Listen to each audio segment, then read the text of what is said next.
کۆلێژی زانستە ئەندازیارە کوشتکۆڵیەکان لە زانکۆمان دەکەوێتە کەمپەسی قەڵات سێ. ئەم کۆلێژە نوێترین کۆلێژی زانکۆمانە کە لە دوو بەش پێکاتوە، بەشەکانی باغداری و بەشی سامانی ئاژەڵ، و لە ساڵی 2019 وەکو کۆلێژ دەست بەکار بووە. ئامانج لەم کۆلێژە پێگادنی کادیری زانستیە لە بوارەکانی سامانی ئاژەڵ و زانستی باغداری بە هەردوو شێوەی کردداری و تیۆری.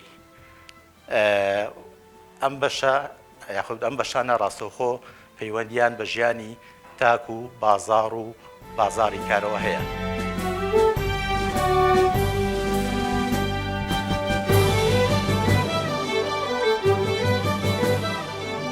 ژمارەی خوێنکارمان بریتە لە 200 خوێنکار لە ئێستادا، و یەک وەجبەی تەخەڕوجمان هەیە کە ژمارەیان 33 خوێنکارە لە بەشی سامانی ئاژەڵ.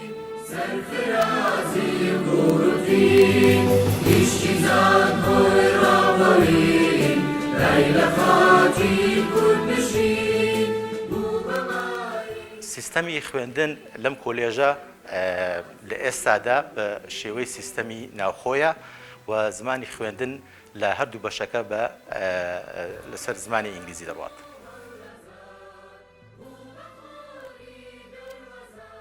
خۆشبەختانە لە ئێستادا بژانەوەی کەرتی کوشت و کاڵ یەکێکە لە پێشینەکانی کاری حکوومەتی هەرێمی کوردستان، کە ئەمەش وا دەکات داهاتووی دەرچاومان گەشتر بێت و هەلی کار زیاتر بێ بۆیان.